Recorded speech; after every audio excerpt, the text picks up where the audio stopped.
académico correspondiente de la Real Academia Española de Jurisprudencia y Legislación. Todos estos méritos y muchos más que es imposible narrar en tan breve espacio hicieron que fuera acreedor de la Cruz Distinguida de primera clase de la Orden de San Raimundo de Peñafort, que le fue impuesta en el año 2015.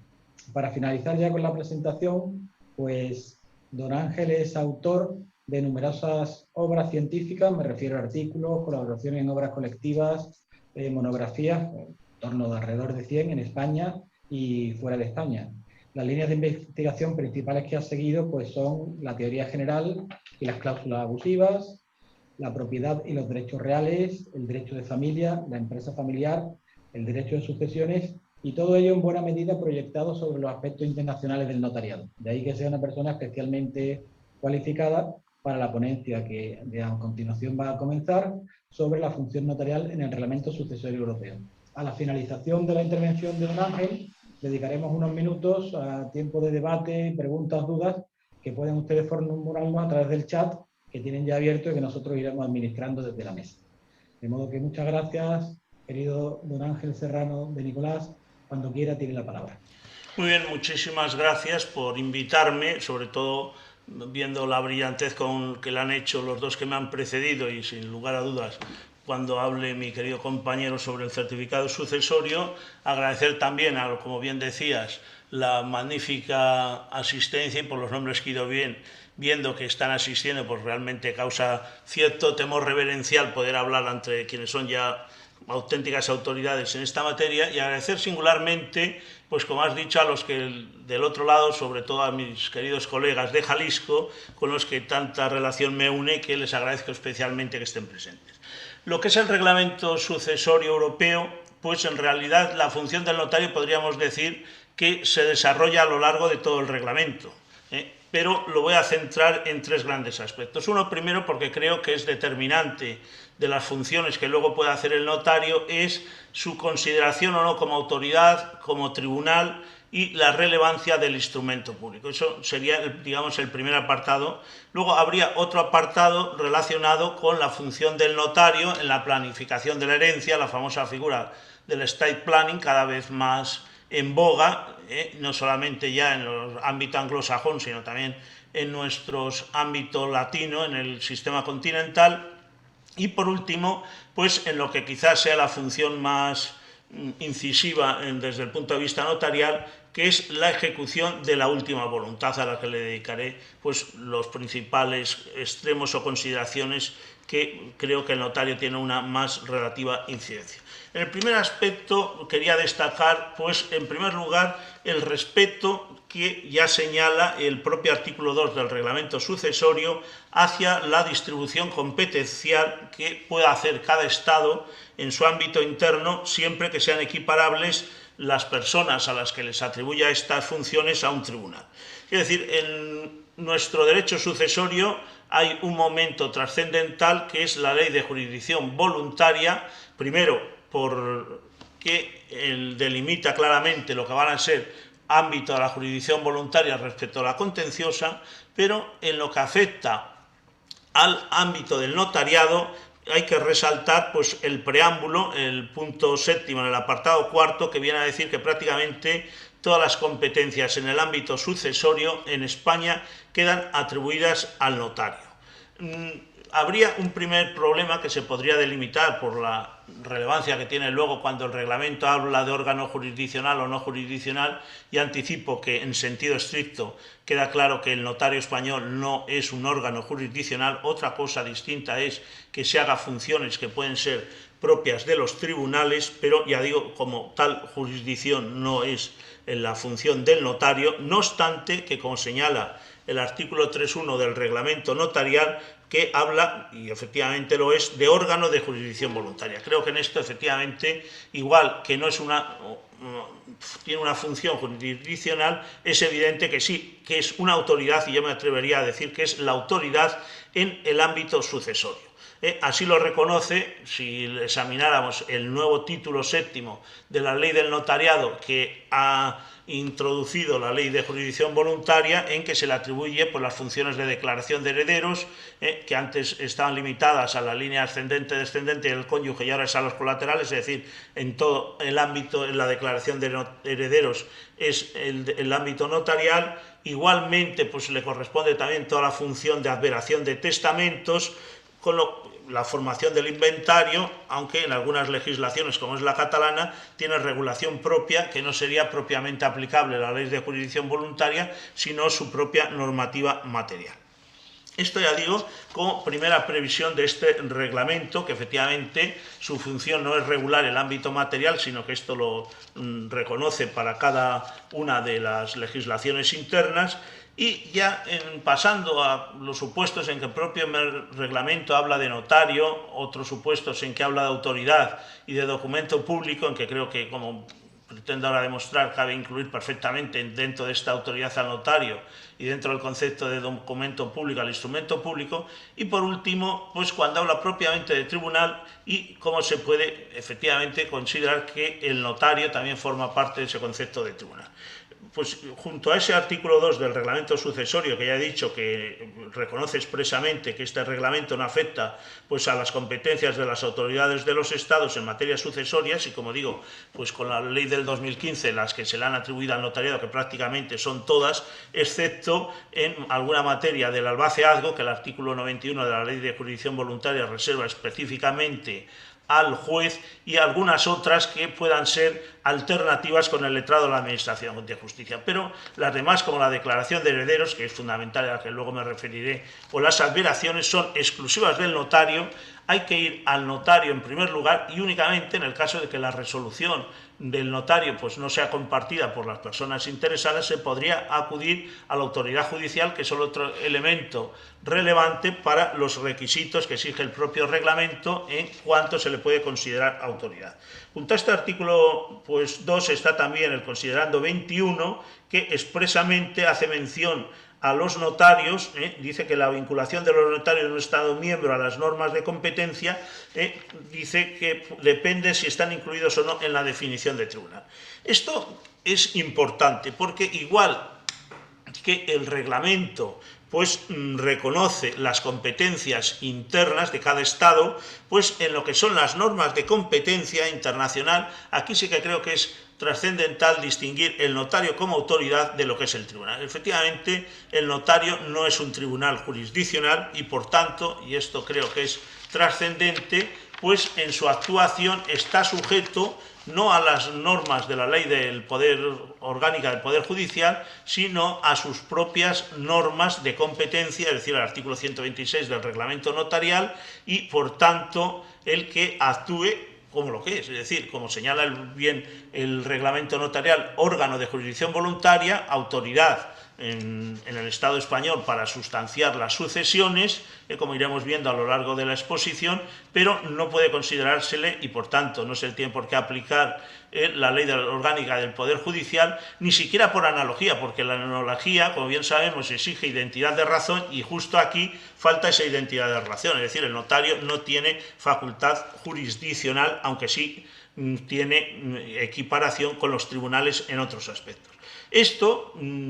ya de la doctrina que va viendo de la propia Dirección General, con la certeza que además pues casi siempre suele caracterizarla, y además ya el Tribunal de Justicia de la Unión Europea en sus 6 sentencias y otras 6 consultas que están pendientes de resolución, pues cabe destacar la resolución de 10 de febrero del 2021, en que expresamente dice que las autoridades públicas que desarrollan funciones no jurisdiccionales, singularmente los notarios, es decir, queda claro que la propia Dirección General pues reconoce que el notario es una autoridad pública, autoridad sucesoria, pero no tiene esta función jurisdiccional y, por tanto, a no tenerla, pues no se le puede aplicar lo que es la normativa propia de los órganos jurisdiccionales. En este sentido, además, cabría citar, ya digo, el considerando 22 del propio reglamento para distinguir cuando los notarios ejercen o no funciones jurisdiccionales, porque no todos los notariados de los países que forman parte de este reglamento, pues efectivamente tienen o no funciones jurisdiccionales, pero ya digo, los que la tengan y actúen por delegación de tribunales se les podrá considerar, pero el notariado español forma parte del Poder Ejecutivo, es decir, depende de la Dirección General del Ministerio de Justicia, aunque tenga sus propios colegios, pero efectivamente no es un órgano jurisdiccional, y esta misma idea, además del considerando 22, pues cabría acudir también al considerando 36 cuando habla de sustanciarse las sucesiones por la autoridad no judicial, y expresamente dice como los notarios. Es decir, yo creo que aquí queda claro que lo que es la misión del notario, pero vuelvo a repetir, es decir, como tal notario, que en España y en fin, pues más países latinos como puede ser Francia, Italia, la misma Alemania, pero sobre todo en los latinos, pues queda muy clara la función del notario y sobre todo la del notario español. Y esto también tiene importancia porque efectivamente podría darse el supuesto de que en la tramitación de ciertos expedientes pudiera, por razón de la residencia habitual, de la ley personal, otras vinculaciones, pues sustanciarse ante un notario y quizás también ante un tribunal u otro notario de otro país, pero singularmente lo que interesa es la posible colisión con otro tribunal,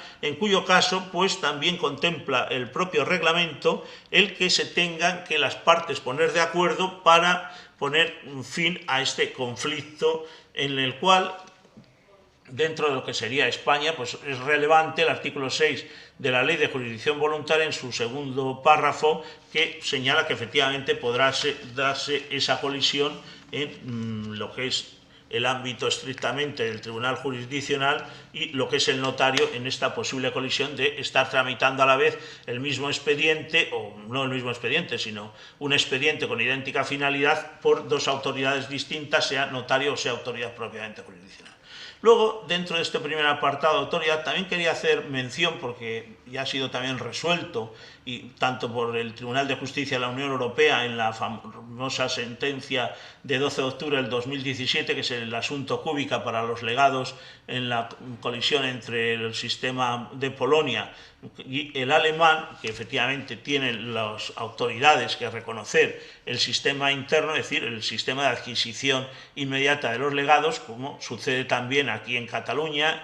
en España, que se adquieren los legados automáticamente a diferencia del heredero que tendría que aceptar. Y esto mismo pues también lo confirma la Dirección General en su resolución de 1 de octubre del 2020, en el sentido de que es autoridad sucesoria,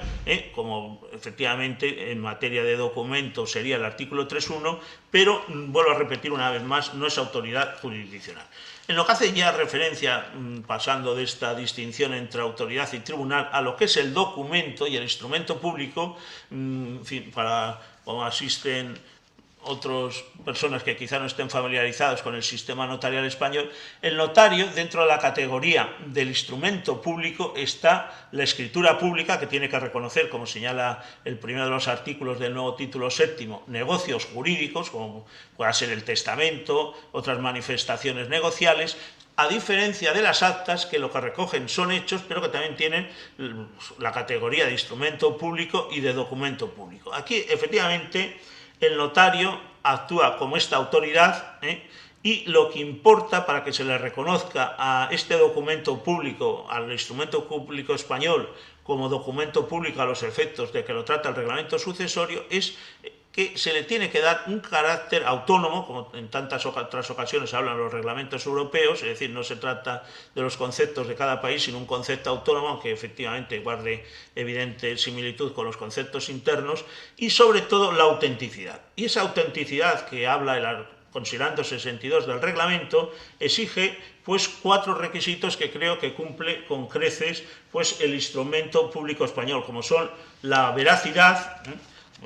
el notario actúa siempre conforme a la legalidad, requisitos formales que están estipulados por la legislación, las facultades de autoridad que las tiene en esta materia, y luego el procedimiento a través del cual se lleva a cabo, que efectivamente pues también cumple estos requisitos. Por tanto, creo que efectivamente, para ir concluyendo en este primer apartado, se puede afirmar sin ningún problema que el notario es autoridad, a los efectos que lo considera el reglamento sucesorio, no es tribunal jurisdiccional, sus escrituras, sus actas para la declaración de herederos, instrumento público ambas, pues se les puede considerar dentro de la categoría de documento público, tanto en su concepto autónomo como en el de autenticidad. Lo mismo sucede con las resoluciones que dicta, es decir, cuando resuelve quién es heredero, si lo declara o no. Y, por último, también creo que debe destacarse, de acuerdo con el artículo 59.1 del Reglamento Sucesorio Europeo, que estas resoluciones, aparte de que, como se estudiará en la ponencia que impartirá mi compañero sobre el certificado, pero también en este artículo 59.1 dejar constancia de que las resoluciones, los documentos notariales, también pueden surtir efectos fuera de España y, sobre todo, destacar, como ya ha destacado la resolución de la Dirección General de 10 de febrero del 2021, que lo hacen sin necesidad de la apostilla. Bueno, con esto creo que queda expuesto este primer concepto del notario como autoridad sucesoria claramente en el ámbito que nos afecta al reglamento sucesorio. El segundo apartado al que me quería referir es el de la planificación sucesoria, es decir, la planificación, es decir, el momento en que un ciudadano español, un ciudadano de otro país, pues acude al notario para planificar su herencia a través de un testamento, de un pacto sucesorio, de un testamento mancomunado. Ya quisiera hacer aquí una primera mención porque en alguna obra he leído que se refiere a los pactos sucesorios catalanes como testamentos mancomunados especiales. Creo que esto no puede admitirse, desde luego, por la parte de quienes como yo ejercemos en Cataluña, porque el heredamiento ni el pacto de atribución particular son pactos, pero en modo alguno creo que guardan ninguna analogía ni similitud con los testamentos mancomunados. Pero centrándome ahora en lo que son los puntos de conexión, es decir, la residencia habitual o la posibilidad de elección, quería hacer unos matices en las que son, a mi modo de ver, las cuestiones más relevantes. Es decir, en principio, pues habrá que estar a la residencia habitual, de acuerdo con el artículo 21 del propio reglamento sucesorio. También hay que tener en cuenta en esta materia la sentencia del Tribunal de Justicia de la Unión Europea, la 12 de octubre del 2017, para la obligación que le impone al notario a hacer un análisis de compatibilidad con la ley personal del sucesor, pero aquí más que la residencia habitual, la posibilidad de elección, en esta materia yo creo que hay que hacer dos consideraciones esenciales, es decir, cómo se puede determinar la residencia habitual, qué elementos hay que tener presentes, y en materia de elección, qué cabe entender por la elección expresa o, si no expresa, que se diga expresamente que se opta por la ley francesa, la alemana y la italiana, la que sea, debiendo aquí también hacer mención que ya hay una consulta al Tribunal de Justicia de la Unión Europea sobre si un residente de un tercer estado puede elegir su ley personal para que se aplique a toda la sucesión, que esto entra de lleno en el ámbito en el que actúa este reglamento. Es decir, efectivamente, como vamos a ver, tiene carácter universal, pero habrá que determinar antes si se aplica a los ciudadanos de la Unión Europea o si también ciudadanos de terceros países residentes en la Unión pueden acogerse a este reglamento sucesorio para, en esta consulta, pues elegir su ley personal, unido todo ello también a cuando sean ciudadanos de terceros países y tengan tratados, si prevalece el reglamento sucesorio europeo o hay que estar al tratado, que es otra de las consultas pendientes de que resuelva este Tribunal de Justicia de la Unión Europea. Dentro de la elección, cuando sea expresa no plantea ningún problema, cuando pues, sea explícita, como dice el considerando 39, pues tampoco tendría que plantearlo, pero sí que podría ser más problemática lo que es la elección tácita, de acuerdo que ya ha admitido pues, la resolución de 2 de marzo del 18 y más recientemente la de 28 de agosto del 2020, y sobre todo en lo que es, a mi modo de ver, una distinción esencial, es decir, los testamentos posteriores a la entrada en vigor del reglamento, en que efectivamente pues el notario pregunta expresamente esa elección, de los anteriores, y por tanto la distinción entre el artículo 22 del reglamento y el artículo 83.2 del propio reglamento por ese elemento temporal. Ya digo, el problema de la elección tácita, bueno, pues El problema de la elección tácita es el más problemático porque, efectivamente, pues se podrá deducir de la elección de una determinada institución que configure o sea claramente de un determinado Estado, sea la legítima, sea, por ejemplo, la cuarta habitual si fuera el derecho catalán. Es decir, si se habla de mejora, pues parece claro que se estaría refiriendo tácitamente al Código Civil. Es decir, habrá que ser estas instituciones. Pero yo creo que la diferencia esencial en esto, como en otras materias, es que lo expreso y lo tácito podrían deducirse del documento y lo que no cabe bajo ningún concepto pues son meras conjeturas que efectivamente eso sí que no cabría dentro del reglamento sucesorio europeo.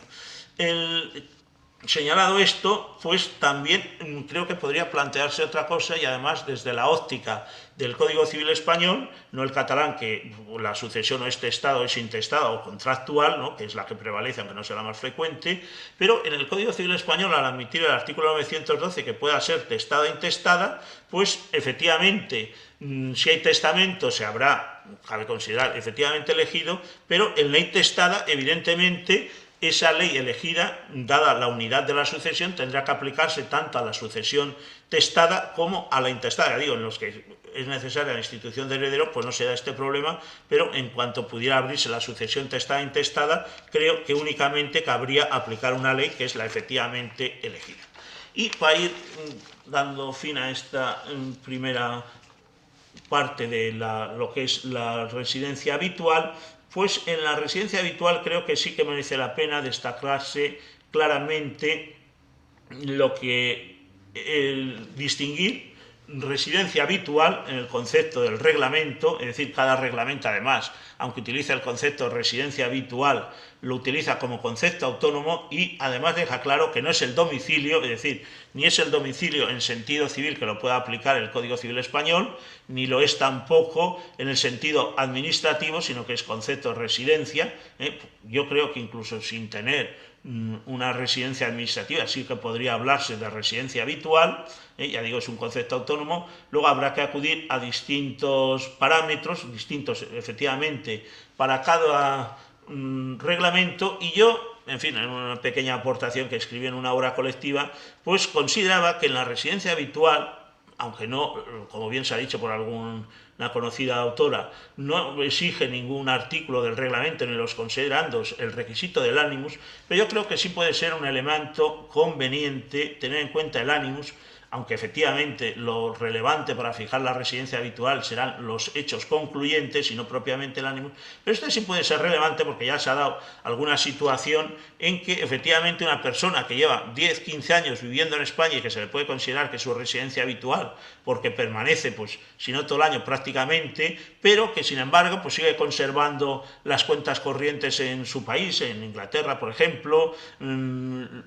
su tarjeta sanitaria, es decir, que efectivamente no tiene un desarraigo de ese lugar, sino que está vinculado y por tanto podría plantear problemas. Yo, en fin, aparte de que ya hay diversas opiniones, incluso cabría tener en cuenta la sentencia del Tribunal de Justicia de la Unión Europea 16 de julio del 2020, creo que efectivamente hay que estar a los hechos concluyentes, pero sin despreciar el animus, porque efectivamente estas vinculaciones que he dicho, pero puede considerarse también el supuesto de directivos que efectivamente permanecen largo tiempo en un país extranjero, incluso imaginemos ahora en la pandemia que no se pueden desplazar a España, permanecen allí, podría darse el caso que se fallezcan, pero yo creo que efectivamente, aunque llevaran allí ya algún año que otro, cabe considerar que su residencia seguiría siendo España, aunque ya digo, por unas u otras razones no puedan desplazarse con absoluta frecuencia o habilidad. Quiere decir que, reconociendo que efectivamente haya que estar a los hechos concluyentes, no cabe despreciar absolutamente el animus para, en estos supuestos, poder determinar en qué puede considerarse como elemento diferencial pues el tener en cuenta el que resida o no. Luego también es importante, entrando ya en este segundo elemento de la planificación, las formas testamentarias. En las formas testamentarias, pues cita el reglamento, el testamento, obviamente cabría cualquiera de las modalidades del testamento, es decir, el abierto o el cerrado, aunque prácticamente en el ámbito notarial pues solamente existe el abierto, porque el cerrado prácticamente no se hace nunca, y obviamente el hológrafo pues no es notarial, aunque sí corresponde al notario su adveración. El testamento mancomunado, aquí con la problemática de que no en todos los países es igual, es decir, en algunos lo reducen a los cónyuges, en otros va más allá de los cónyuges, y por último el pacto sucesorio, que puede plantear o manifestarse en diversas manifestaciones, no solamente el pacto sucesorio de institución, sino el pacto sucesorio de renuncia, y lo que creo que no sería admisible, y sería incluso contrario al orden público, pues sería admitir el pacto sobre la herencia de un tercero. Pero ya digo, admitidas estas tres modalidades, pues habría luego diversas formas que son las expresamente admitidas y para que puede servir de apoyo también en su aplicación práctica la resolución de la Dirección General de 24 de mayo del 2019. Importa destacar ahora, y como hablamos de forma testamentaria y no del contenido de esta forma, sea del testamento, el testamento mancomunado, el pacto, que aquí sí que reconoce el reglamento sucesorio puntos de conexión amplios que voy a simplemente enumerar y que no son preferentes entre ellos, es decir, se puede acudir tanto a la forma del estado en que se testa, imagínense que se está de vacaciones y por la razón que sea, o porque teme un momento de mala salud en esas vacaciones o en esa situación que está allí, que puede testar, se puede acudir también a la nacionalidad, tanto al tiempo de testar como al fallecer, en este caso se admite también el domicilio al testar o al fallecer, y la residencia habitual, y además, y es relevante porque parecería que pudiera dar algún problema, aunque no ofrece ninguna duda, que la regulación tiene que ser única, pero también cabe acudir a la forma limitada de los inmuebles conforme a la Lex Rei Citae. En esto también quiero hacer, aprovechando que hablamos de la forma de testamento, y aunque no sea propiamente forma, dejar constancia que el hecho de la unidad de la sucesión no implica el que no pueda tenerse más de un testamento. Efectivamente, lo que no cabrá es en cada testamento, en cuanto pudieran estar dos en vigor porque fueran complementarios, pues distinta ley sucesoria, pero sí cabría tener dos testamentos, imaginemos un testamento en Cataluña con sustitución de heredero, pero se podría hacer un codicilo, o en el Código Civil Español, que admite testamentos que sean complementarios, porque en cuanto no exigen institución de heredero, pues que pudiera hacerse uno en España, otro fuera, bueno, igual que, aunque lo trataré en la tercera parte de la ejecución de la voluntad, pues podría ejecutarse también parcialmente la voluntad. Lo digo como herramientas o elementos para poder llevar a cabo la planificación de la herencia. Y luego, en este segundo bloque, referirme simplemente a los trus sucesorios. Lo digo porque, aunque es una figura de gran regambre en el ámbito angloamericano, aunque está también lo que se denomina el trus amorfo, bueno, pues el reglamento sí que se refiere expresamente y habría que determinar dos materias dentro del TRAS. Una primera, en la que obviamente, porque lo dice expresamente el propio reglamento, en el artículo 1.2 dice que no será aplicable ni a la creación, ni a la administración, ni a la disolución de los TRAS, pero sin embargo, sí que admite, y en esto el ámbito sucesorio es muy relevante, la cesión, que en esto tanto podría ser pues, en forma atestada o intestada, dada la gran amplitud y modalidades de TRAS que existen, y también en la determinación de los beneficiarios. No obstante, dentro de lo que son los TRAS, el principal problema que se va a plantear no es en la cesión y determinación de los beneficiarios, sino en la adaptación al sistema continental, porque efectivamente los TRAS en el derecho angloamericano, efectivamente, pues hay infinidad, incluso las instituciones benéficas pueden ser TRAS, en fin, las tenencia de acciones de sociedades, en fin, prácticamente en todo el ámbito está la figura del TRAS, que sin embargo hay jurisprudencia de nuestro Tribunal Supremo para la legislación de un Estado de Estados Unidos que aplica la legislación española, pero justo porque no se probó la ley que se le tendría que aplicar, cosa que el notario creo que no podría optar por esta solución de aplicar la ley española, sino que o se la acredita o no puede aplicarlo acudiendo a este argumento. Pero ya digo, el principal problema que va a plantear es el de adaptación a figuras españolas. Yo, en fin, creo que en nuestro ordenamiento prácticamente y en el ámbito sucesorio cabría encontrar alguna figura, desde luego, por ejemplo, en el derecho catalán, que se admite la herencia de confianza, el heredero fiduciario, el usufructo con facultad de disposición, el fideicomiso, sea uno de residuo, raramente no va a encontrarse una solución. Quizás más limitadamente en el ámbito del Código Civil, pero yo creo que esto se encontraría solución, aunque esto, ya digo, lo trataré en el último punto de la parte tercera, a la que paso a examinar, una vez expuesto el concepto de notario como autoridad y lo que sería el estate planning, lo correspondiente al notario ya en la ejecución de la voluntad. Dentro de lo que es la ejecución de la voluntad, creo que hay un primer apartado que es el más importante y que es el relativo a la declaración de herederos al intestato. Esto ya ha sido también tratado, porque cada vez afortunadamente va habiendo más doctrina registral y del Tribunal de Justicia, en la resolución de 10 de febrero del 2021, que efectivamente yo creo que lo más destacable, aparte de que dé parcialmente o no al notario, al registro, la razón o se la quite, es el considerando, con ese carácter abstracto, que se pueden obtener tantas conclusiones de las resoluciones de la Dirección General, pues que efectivamente, claro, lo dice, que se podría haber acudido a aplicar la ley eslovaca y hacer la declaración de herederos, pero hombre, parece más oportuno pues acudir a la equivalencia funcional de los documentos, porque como dice, aunque podría aplicarse la ley eslovaca, quizá habría que hacer publicaciones, edictos allí, es decir, una complejidad de la materia que, acudiendo a esta equivalencia funcional, se evita, unido a que también los propios reglamentos, sus considerandos, señala que la finalidad del reglamento es facilitar la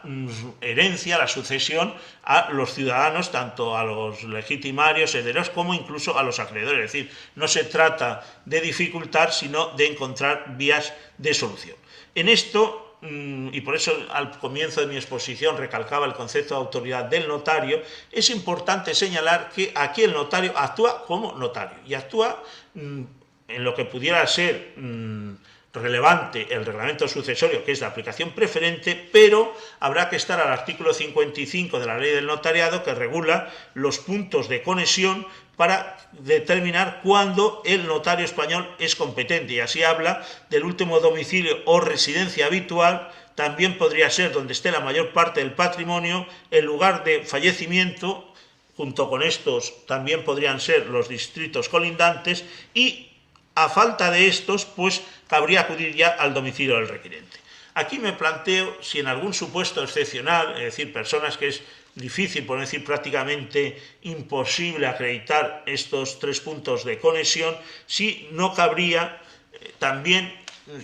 acudir al forum necessitatis, es decir, porque lo poco que tenga, aunque esto ya, por eso creo que es difícil que quepa aplicar este forum necessitatis, porque efectivamente, si es porque tiene alguna cuenta, es beneficiario de algún seguro por razón del accidente en España y que le ha causado la muerte, efectivamente ese pequeño patrimonio o indemnización pues ya sería, a mi modo de ver, elemento determinante para aplicar el artículo 55 sin tener que acudir a este otro elemento más difícil, aunque creo que en todo caso no convendría excluirlo radicalmente, que en supuestos extremos también el notario pudiera ser competente por razón del forum necessitatis. Bueno, en esta materia, ya digo,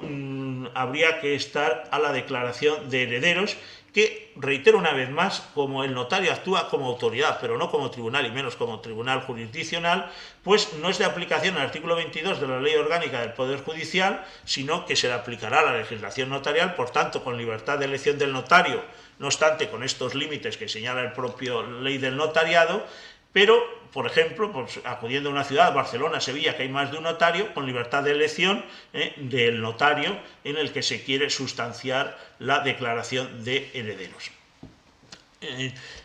esto ya digo que creo que la declaración no tendría que tener ningún problema en esta materia. El segundo supuesto, que es el más relevante ya en la actuación, en la ejecución de la voluntad por parte del notario, sería la unidad de la sucesión y la universalidad. Ya me he referido en el sentido de que, aunque pueda haber, que alguna vez he leído como parecería que ahora solo podría haber un testamento, es decir, los testamentos podrá haber tantos como caben, es decir, cuando se requiere institución de heredero, caso de Cataluña, pues evidentemente solo cabrá un testamento, si hay pacto sucesorio, un heredamiento, pues ya no cabrá, porque efectivamente ya hay institución de heredero, pero bueno, en cuanto no se exija, y siempre que sean compatibles, que podría ser el caso sin ningún problema, pues podría haber más de uno, pero ya digo, lo que sí será imperativo es que exista una única ley sucesoria, incluso aunque parte sea sucesión testada o intestada. Luego está muy relevante en esta materia la universalidad, es decir, ahora el notario muchas veces pues también tendrá que aplicar la legislación de terceros países y esto incidirá sobre todo en la adaptación de los derechos reales, que me referiré brevemente al final de esta exposición, en que efectivamente pues, puede ser problemática esta aplicación. Pero quizá lo más problemático de esta universalidad, y es cuando se tiene que aplicar legislación extranjera por razón de la ley personal, es no el reenvío que se introdujo a última hora y que difícilmente va a tener aplicación, sino los límites de orden público constitucionales o incluso de instituciones que no son admitidas por nuestro derecho, es decir, sobre todo en aquellos países en que distinguen pues, los derechos de los hijos y las hijas, que aquí quizá alguna vez también puedan encontrarse soluciones prácticas, por ejemplo, en el sentido de que si los hijos e hijas que viven en estos países que hacen esta situación manifiestan aceptar allí parte de la herencia y los que viven aquí otra, con otras distribuciones, no necesariamente tiene que colisionar con el orden público en cuanto se adjudican bienes distintos. Es decir, yo creo que aquí, como ya ha señalado un conocido autor, hay que andar muy finamente, es decir, en el sentido de no pretender imponer nuestros criterios en tanto no colisionen, como exige el propio reglamento sucesorio, de manera radical con el orden público. No obstante, que ya digo, puede ser uno de los principales problemas en el orden a la aplicación de la legislación de esos terceros países. Cabe acudir tanto al considerando 58 como al artículo 35 del propio reglamento y también a la resolución de la Dirección General de 24 de mayo del 2019. Luego, dado que se trata de ejecutar la voluntad y no únicamente tiene que haber declaraciones de herederos, sino que habitualmente hay testamentos, aquí sí que quiero hacer otra referencia, porque en algunas jornadas, congresos que he asistido, parecería o he oído como referirse como que hubiera una ley sucesoria española. Es decir, evidentemente el Código Civil español es uno de los ordenamientos civiles que hay en España, igual que está el catalán, está el del País Vasco, Galicia, Aragón, Navarra, en fin, quiere decir, en cada uno de estos sitios, y además, como el legislador habla de residencia habitual, pues efectivamente tendrá residencia habitual el causante en uno de estos sitios. Es decir, pues lo que creo que es inadmisible es hablar de una ley sucesoria española que no existe. Es decir, hay diversas leyes sucesorias y creo que esto es algo que necesariamente tiene que reconocerse, bueno, sin ninguna discusión, en países como en España, que hay diversos códigos con absolutamente idéntica jerarquía en cada uno de los territorios. En lo que es esta ejecución de últimas voluntades, creo que también conviene señalar la relevancia de las denominadas disposiciones para sucesorias, es decir, aquellas materias que tienen un régimen propio y que hay que respetar, como pueda ser las viviendas de protección oficial, las transmisiones en fincas rústicas a los jóvenes agricultores, que esto, quiero decir, también tiene que respetarse esas singularidades, aunque exista pues una última voluntad en la medida en que pudiera no haberla respetado. Siguiendo, y para ir concluyendo, porque faltan ya escasos minutos, bueno, en este último cuarto de hora, pues quería hacer reflexión a otros 4 puntos que creo que son relevantes. Para concluir con este que he estado tratando, es la posibilidad, pero ya su propio nombre lo indica, la cláusula de excepción de que pudiera prescindirse de la residencia habitual. Pero esto creo que necesariamente exige, como es evidente, que falte la profesión, porque si hay una elección pues habrá que respetarla, aunque se tenga en cuenta lo que he dicho de las limitaciones derivadas de las disposiciones para sucesorios, y luego que pueda aplicarse claramente esta cláusula de excepción. Si no, realmente creo que es una discusión baladí, porque desde luego el notario, y difícilmente esto quizá pueda ser más propio del ámbito del tribunal jurisdiccional, no excluido al notario, pero con gran cautela por las implicaciones que pueda tener. Luego, en las 4 últimas cuestiones que quiero tratar, pues sería, en primer lugar, las formas de aceptación. Esto, evidentemente, aunque haya que aplicar a lo sustantivo, la residencia habitual, la ley personal al elegir o al fallecer, pero lo que es la forma de aceptación, y habrá que estar a la resolución de 10 de febrero del 2021 de la elección general, pues se hará conforme a la residencia habitual, es decir, en España pues habrá que hacer la aceptación en la forma tradicional que la venimos haciendo, se trata de la herencia de un francés, un alemán o un español, es decir, tengan bienes solo en España o los tengan también en el extranjero, la forma de aceptación. Luego la circulación pues será a través del correspondiente certificado sucesorio, y yo creo que es lo que cabe deducir de esta resolución de 10 de febrero del 2021 y asimismo del artículo 13 del reglamento y el artículo 39 del reglamento. Y luego las 3 cuestiones últimas, que creo que son muy importantes desde la óptica notarial, son, en primer lugar, el reglamento sucesorio evidentemente se refiere al aspecto sucesorio, pero el aspecto sucesorio también hay que considerarlo desde un punto de vista autónomo, como señala la célebre sentencia Mancot, la de 1 de marzo del 2018, relativo al parágrafo 1371 del BGB, que efectivamente, aunque hay hoy ya, entonces no, el reglamento del régimen económico matrimonial, pero claro, es que antes de poder proceder a la adjudicación de los bienes habrá que liquidar no solamente los gananciales o la comunidad universal, es que incluso en el caso de Cataluña, que rige la separación de bienes, y en los territorios o países que sea similar o cuando sea el régimen de participación, claro, aunque durante la duración sea al modo de separación de bienes, pero es que en la separación de bienes más estricta también es lo habitual que las fincas puedan estar a nombre de ambos cónyuges, y que pueda, si fuera una, pues sería la mitad, pero puede haber varias, y no puede ser el caso que se adjudiquen todas por mitades, sino que se tengan que hacer lotes. Es decir, efectivamente es un paso previo la de determinación de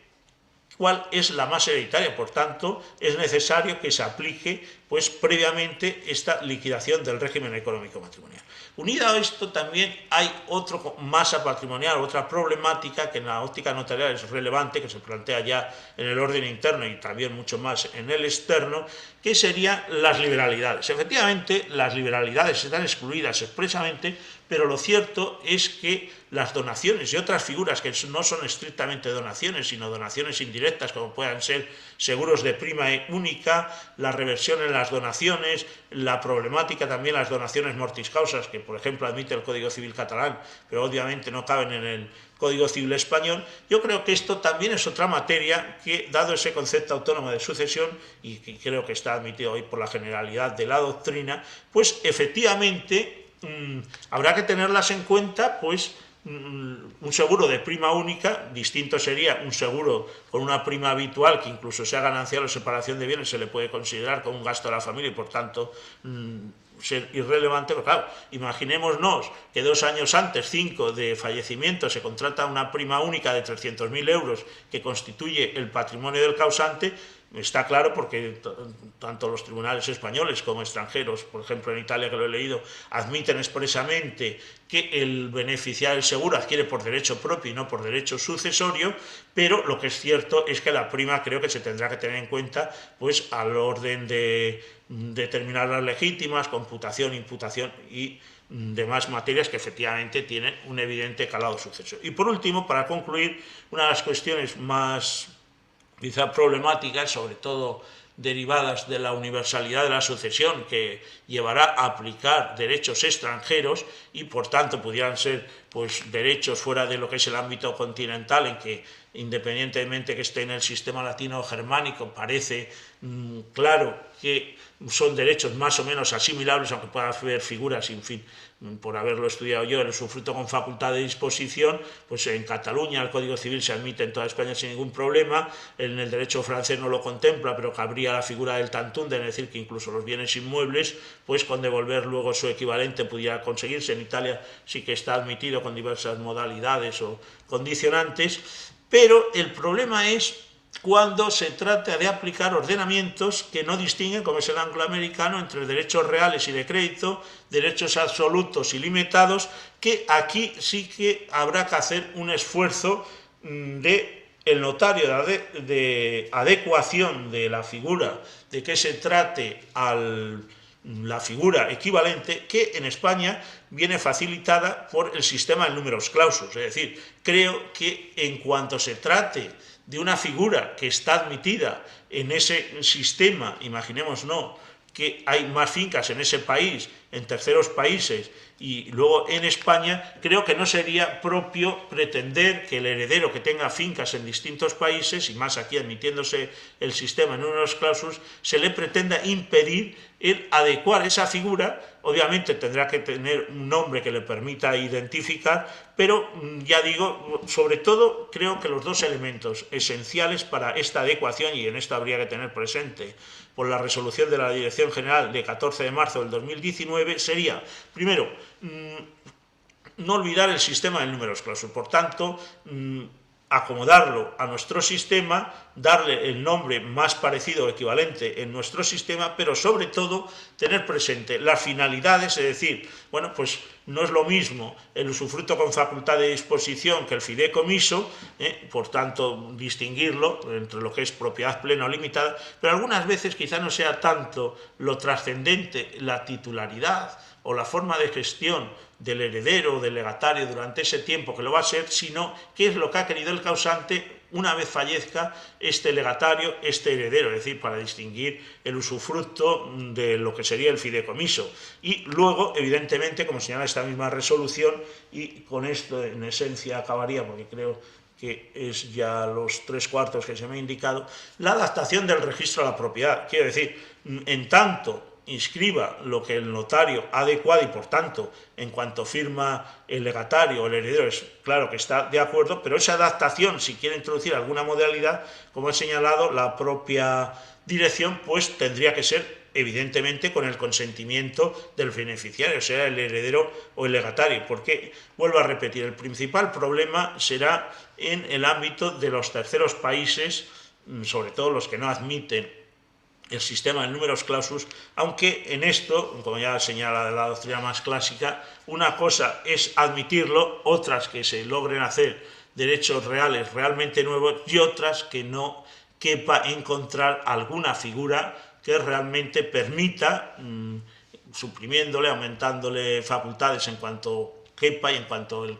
testador lo haya contemplado, no adecuarse a nuestro ordenamiento. Y con esto, en esencia, pues es las cuestiones que quería exponer y que, agradeciendo una vez más la invitación y el público, que es la esencia, pues gustosamente me someto a las preguntas que pueda haber. Muchísimas gracias una vez más. Muchas gracias a ti, querido Ángel, por tu instructiva ponencia, por su detalle, por su interés y, como no, por las posibilidades que nos abre de discusión y de duda. Tenemos abierto, por tanto, el chat para que quien lo desee pueda realizar alguna pregunta, alguna indicación. Entre tanto, sí les adelanto un par de cuestiones de información. Hemos tenido alrededor de 200 inscritos para esta jornada, la mitad notarios, y de los notarios, pues el 50% españoles aproximadamente, y el otro 50% extranjeros, donde tiene un peso importante la colonia de nuestros queridos colegas de Jalisco, tan vinculados personal y académicamente a don Ángel. ¿De acuerdo? Bien, tenemos ya alguna duda. En concreto, don Carlos Fernández Agraz nos pregunta que se alude a la elección de la legislación aplicable por el testador. Y pregunta, ¿pero sería posible que el otorgante del mismo pudiera elegir y someter a la competencia de un área jurisdiccional específico y que los herederos pudieran hacerlo valer o renunciar a ello? No sé si lo ha entendido, Ángel, si quiere te lo repito. No, yo creo que lo que quiere preguntar es efectivamente más que lo que es elegir la ley personal, que yo creo que el reglamento lo que permite es elegir, bien, si no se hace nada, la residencia habitual, la ley personal, es decir, la del que se elija al momento al fallecer, pero lo que es elegir una jurisdicción u otra, no, quiere decir, será la jurisdicción que corresponda por razón de la residencia habitual o de la ley personal en sus dos posibilidades. Lo que yo creo es que efectivamente no se cabe someterse a un forum shopping, es decir, a otros tribunales que no sean los que correspondan con estas legislaciones. Luego, evidentemente, lo que no cabe es que los herederos pues no respeten quiere decir, o pretendan que se aplique otra ley, ¿no? La ley será la que corresponda imperativamente, la residencia habitual o la derivada de la professio juris. Cuestión distinta es que los herederos bueno, pues puedan ponerse de acuerdo para llevar a cabo la partición de una manera distinta de la que resulte, pero eso ya sería una cuestión entre ellos y obviamente lo más peligroso es con las consecuencias fiscales de, bueno, si no lo hacen conforme ha establecido el propio testador. Pero ya digo, yo creo que si lo que quiere preguntar, y creo que es lo que es si se pueden someter a una jurisdicción, es decir, unos tribunales distintos de los que son inherentes a la residencia habitual o a la ley personal, creo que no sería posible. Bien, tenemos una pregunta de uno de nuestros colegas mexicanos precisamente, que indica que en México, don Abelardo Sánchez, el testamento es un acto personal, que si podría explicarnos la función de los testamentos mancomunados. Bueno, en los testamentos mancomunados también es un elemento personal. Quiere decir, el problema es que los testamentos mancomunados de ordinario pues suelen ser los cónyuges los que lo otorgan. Hay países que también admiten que no sean cónyuges, por ejemplo, pueden ser extraños o familiares, como puedan ser los hermanos. Y luego lo relevante de los testamentos mancomunados, es decir, un testamento mancomunado, bueno, en cierto modo, aunque no es exacto, es como un testamento, pero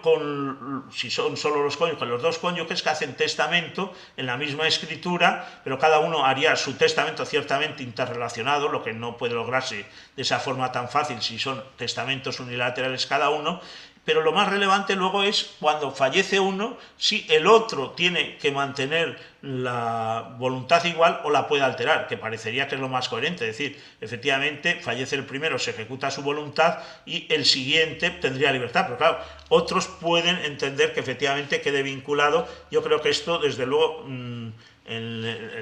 sí que se admite en alguna legislación autonómica española, pero ya digo, en el Código Civil español no, y la esencia es decir, el testamento es también un acto unilateral de cada uno, pero en la misma escritura.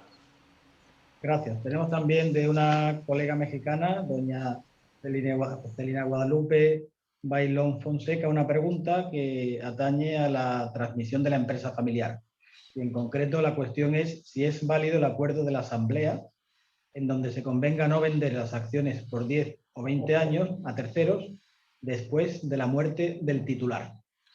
Bueno, esto entraría de lleno en lo que es el protocolo familiar y, por ejemplo, en el derecho catalán, pues cuando el Código Civil catalán regula el heredamiento, que es un pacto sucesorio, que está limitado, en fin, al ámbito familiar, no voy a describir, pero bueno, al ámbito familiar, es decir, no pueden ser personas extrañas, permite efectivamente que el heredamiento, en cuanto es un contrato, contenga pues reglas relativas al protocolo familiar, pero incluso en el Código Civil español, siendo un testamento unilateral, tampoco habría ningún problema, porque también hay alguna sentencia del Supremo que admite que pueda considerarse una comunidad especial, por tanto no limitada a los 10 años, sino que luego, una vez aceptada la herencia, pues imponga como una carga modal el causante que se tenga que mantener pues durante un tiempo la vinculación, establecer, en fin, todo lo que son vínculos propios del protocolo familiar, que yo creo que sería uno de esos supuestos que llamaba yo de disposiciones parasucesorias, aunque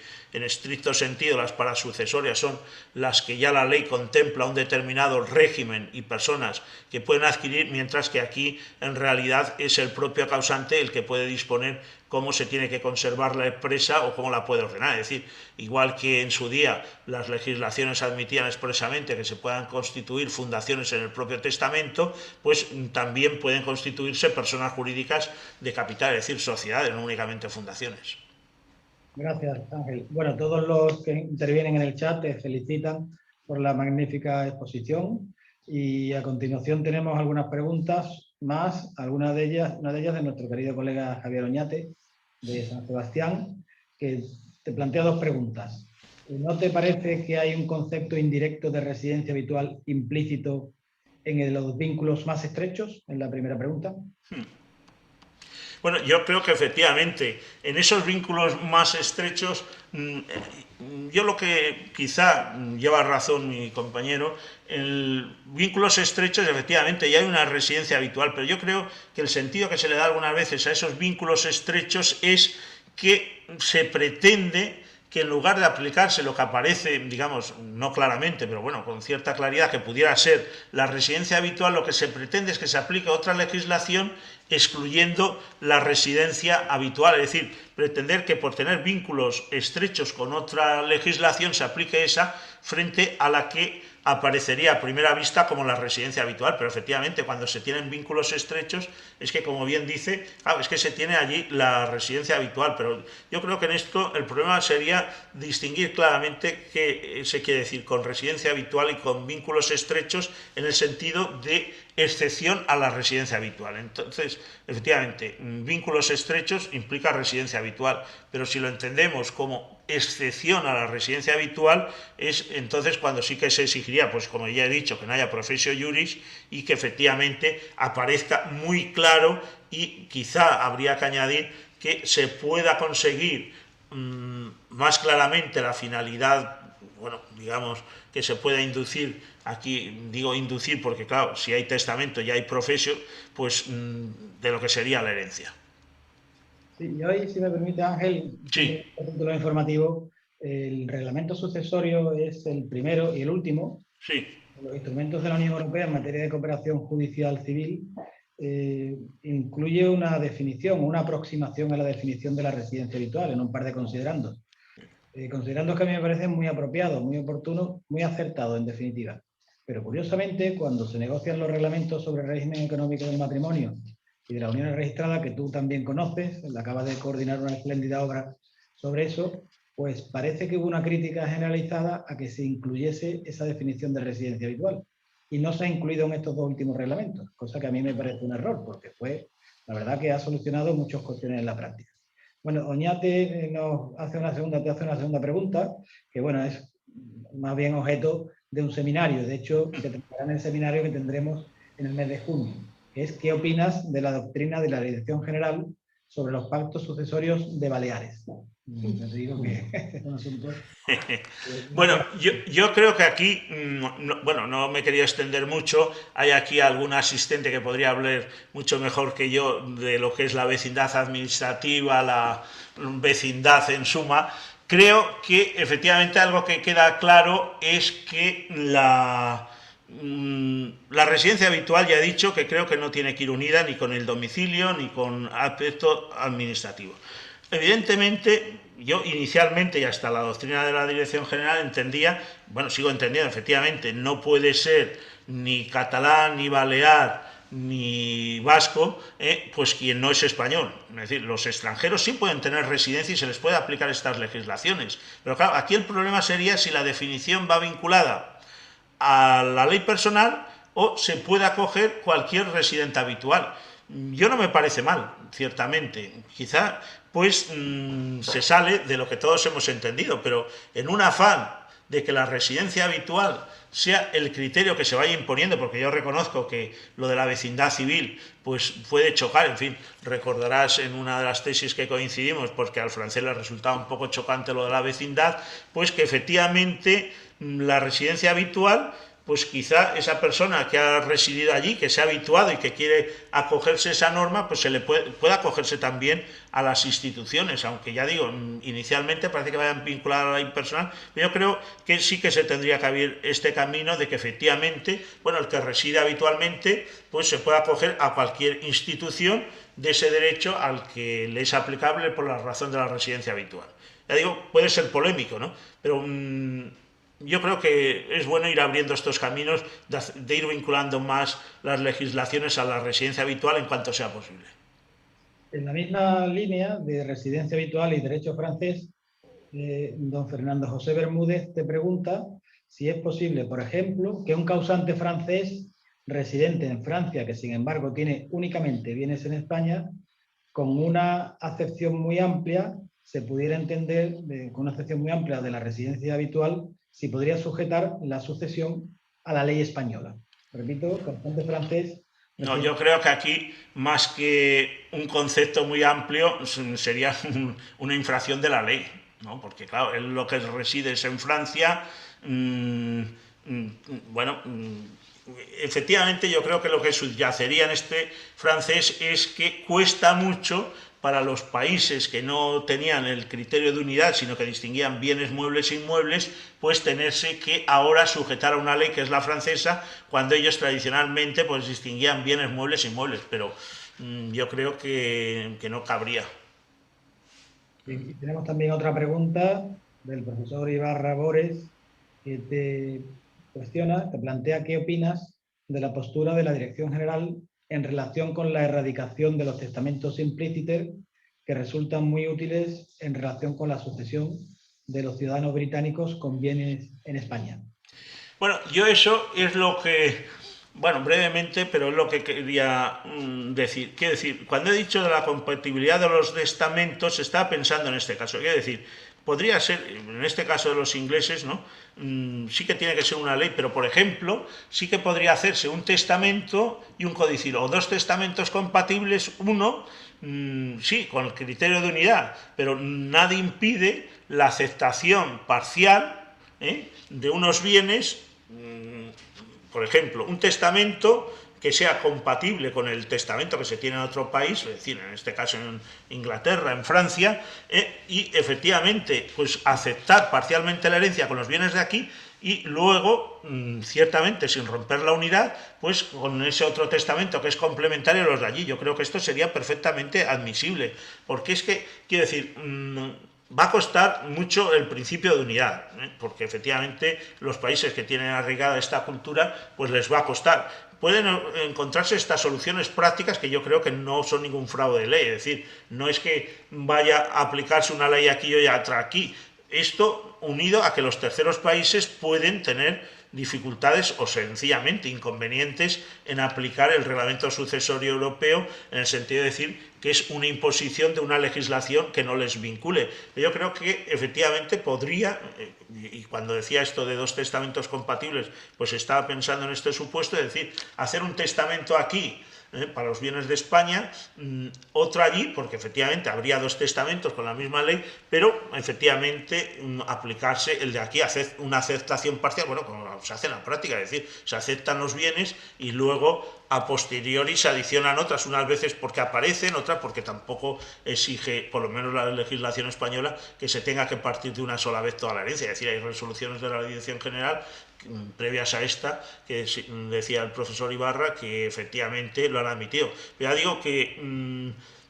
el reglamento tampoco se tiene que interpretar de una manera absolutamente rigurosa, porque yo creo que el principio que tiene que presidir es, como señala uno de sus primeros considerandos, el lograr bueno, pues que los ciudadanos consigan más fácilmente sus pretensiones, obviamente sin que haya fraudes de ley ni otras materias, pero yo creo que aquí no tiene por qué haber ningún fraude de ley. Sí, sobre este particular interviene nuestro querido colega, el profesor Garau Sobrino, y hace una apreciación, y es que en su opinión la Dirección General confunde la unidad de la ley sucesoria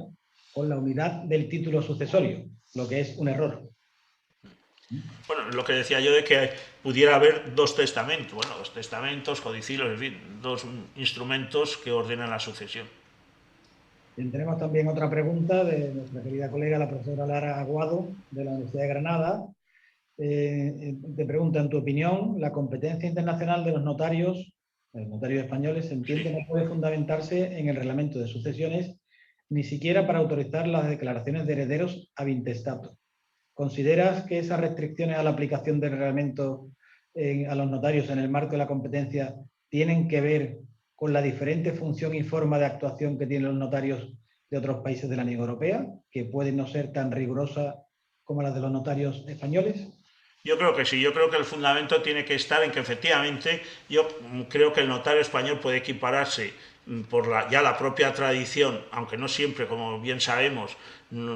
podíamos hacer declaraciones de herederos, ya desde hace varios decenios se podía hacer y ahora se ha ampliado, pero claro, en otros países funciona de otra manera y por tanto atribuirles esas funciones a los notarios quizá pudiera plantear dificultades de que con rigor se declarasen herederos y más sobre todo, porque no lo he dicho pero lo tenía aquí apuntado, la posibilidad de que como hay libertad de elección del notario, en fin, obviamente vinculando con los puntos de conexión que tiene que haber, que pudiera darse un mercadeo de, acudiendo a ciertas conexiones que lo posibilitaran, poder acudir a fuentes más benévolas o no tan estrictas en la aplicación y obtener declaraciones de herederos que en tanto en cuanto no se pueda entrar al examinar el fondo de lo resuelto por esta autoridad, bueno, que no es una autoridad jurisdiccional, pudiera plantear problemas de obtener declaraciones de herederos que no son las que corresponden con la ley material.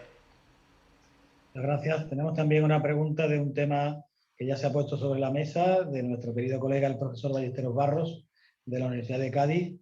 y es la siguiente. ¿Cómo entiendes que debe resolverse en la práctica el silencio del reglamento respecto de la correcta adaptación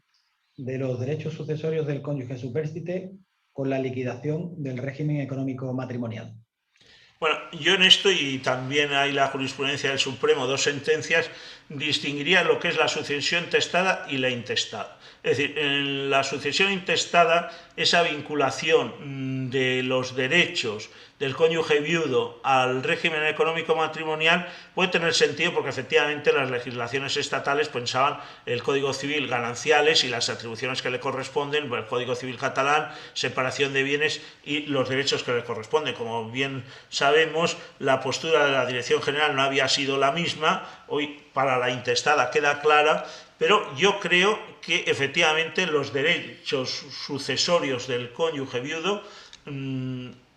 se liquida como primera operación el régimen económico matrimonial y luego, efectivamente, con aspecto sucesorio, tiene esos derechos que no veo que sea incompatible el que se le sigan reconociendo unos derechos de acuerdo con el régimen económico matrimonial, aunque sea la ley sucesoria otra. Yo creo que, efectivamente, el cónyuge viudo sí que tiene que seguir estando protegido sin que este albur del régimen económico y la ley sucesoria, sobre todo, no lo he mencionado, pero iría muy lejos, bueno, cuando se articule o si realmente quedan bien coordinados el régimen económico matrimonial y el régimen sucesorio, claro, la diversidad de leyes que se pueden elegir en el régimen sucesorio con las del régimen económico, en cuanto puede ser un régimen que no sea con tu ley personal, sino con la del otro cónyuge, puede dar lugar a absolutos desequilibrios, incluso que derechos de los legitimarios o del cónyuge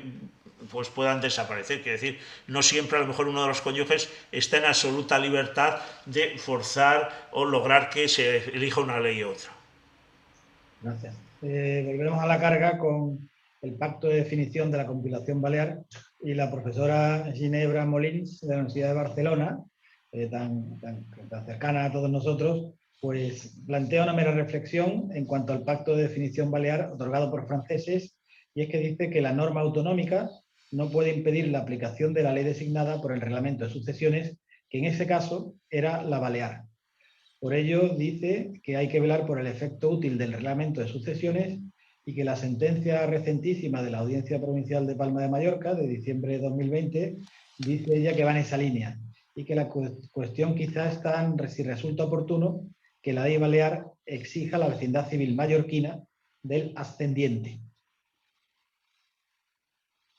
Bueno,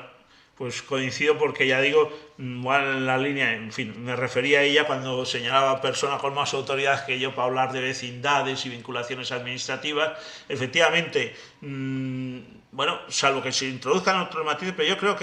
yo personalmente creo que estos otros matices no sería partidario. Es decir, si se admite la residencia habitual como el gran elemento para aplicar los reglamentos, yo creo que se tiene que ser coherente y, por tanto, el que tenga la residencia habitual se tiene que poder acoger a todas las instituciones que posibilita esa legislación que le corresponde por la residencia habitual. Es decir, efectivamente, es decir, un alemán, un francés, un italiano, pues pudieran acogerse a esa institución balear en cuanto a la ley que han elegido sea la de esa residencia habitual, que es esa. Es decir, yo introducir otros matices, bueno, son posibles, igual en su finalidad histórica, pues es posible, pero yo creo que sería conveniente ampliar el sentido de la residencia habitual. Sí, bueno, recuerdo que la sentencia de la audiencia de Baleares ha sido anunciada, al menos por la Abogacía del Estado, su recurso de casación ante el Supremo, y que estaremos pendientes del máximo tribunal. Yo ahí sí diré que, bueno, me han encargado un comentario de la misma, una revista española de Derecho Internacional, y adelanto que discrepo de la doctrina mayoritaria. No sé cómo escaparé de todo esto, pero... Seguro que bien. Pero la verdad es muy interesante, digo, lo trataremos en el siguiente seminario de junio. Bien, no tenemos de momento ninguna otra... sí, ahora ha entrado una última pregunta, una penúltima pregunta de don Pablo Melgarejo, y es que querría preguntarle a qué se refiere exactamente el considerando 12, entendemos del reglamento, cuando señala, no obstante, las autoridades que sustancien una sucesión con arreglo al presente reglamento deben tener en cuenta, en función de la situación, la liquidación del régimen económico matrimonial. ¿Qué significa tener en cuenta? ¿Habilita la autoridad alguna actuación en concreto? Yo creo que en esto de la liquidación del régimen económico matrimonial tendría que distinguirse lo que he dicho, es decir, efectivamente, como ya ha dicho el Tribunal de Justicia, es primero liquidarlo, pero efectivamente no puede desconocerse porque, igual que decíamos para la residencia habitual, lo decía yo, vamos, que se pudiera acoger también a la institución de la definición, pues en este caso la autoridad, cuando dice la vinculación del régimen económico matrimonial, aunque luego la ley sucesoria sea otra, efectivamente yo creo que se tendría que posibilitar, igual que en los derechos reales, la adaptación, aquí también la adaptación para no lograr unos efectos que pues dejen al cónyuge viudo sin contenido o al contrario, dejen a los legitimarios sin contenido por esta liquidación. Entonces yo creo que tiene que ir en ese sentido de acompasar lo que corresponde por régimen económico matrimonial con lo que corresponde por ley sucesoria. Ahora, creo que esto tiene que tener algún sustento, es decir, no meramente que la autoridad a su libre arbitrio considere que se le perjudica, no. Es decir, pues efectivamente, en el caso alemán parece que está claro, en nuestro ordenamiento, en tanto se respeta la doctrina del Tribunal Supremo en la intestada, pues también se tendría que vincular al régimen económico matrimonial, pero ya digo, frente a lo que era la postura de la Dirección General de reducirlo a, bueno, a lo que son efectos del régimen económico, efectos sucesorios, quiere decir, lo que son efectos del régimen económico, efectivamente son efectos del régimen económico, como pueda ser el año de luto en Cataluña, ¿no?, que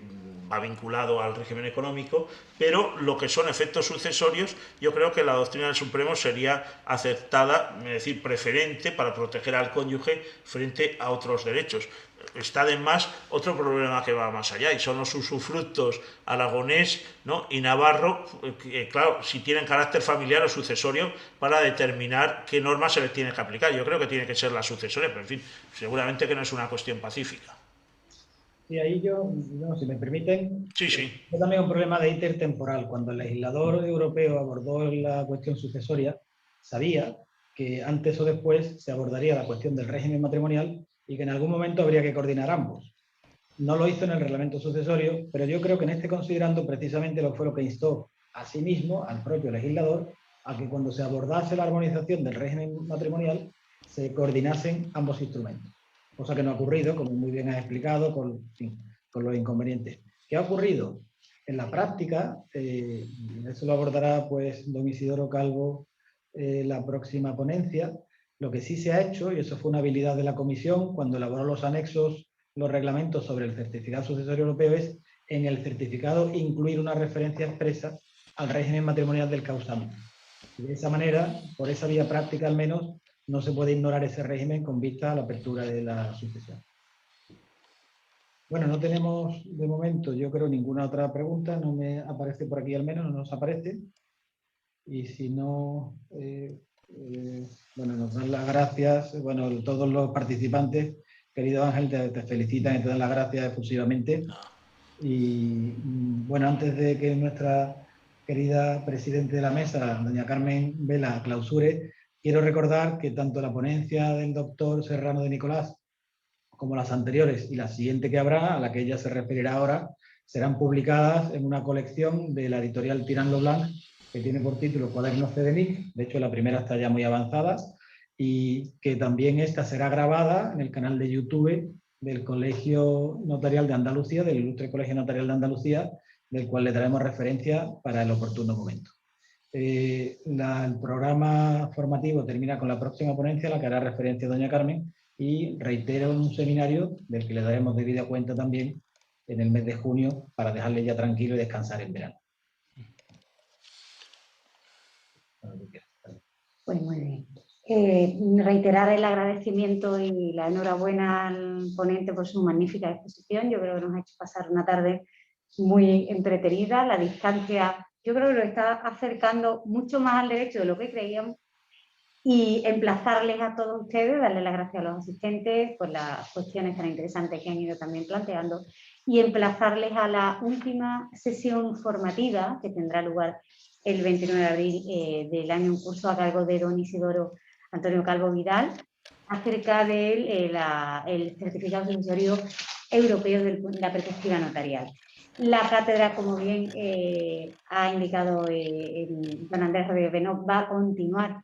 en su andadura, y les emplazo también a que estén muy pendientes de ese seminario con el que pues terminaremos el curso académico, que sin duda está demostrado ser de un interés muy elevado y que cuenta con una gran participación de personas pues, de diversos países y de distintos ámbitos, que es de lo que se trataba con esta cátedra. Muchas gracias a todos y buenas noches. Muy bien. Gracias, Ángel. Un abrazo. Muchísimas gracias a los asistentes y a vosotros. Hasta luego. Gracias.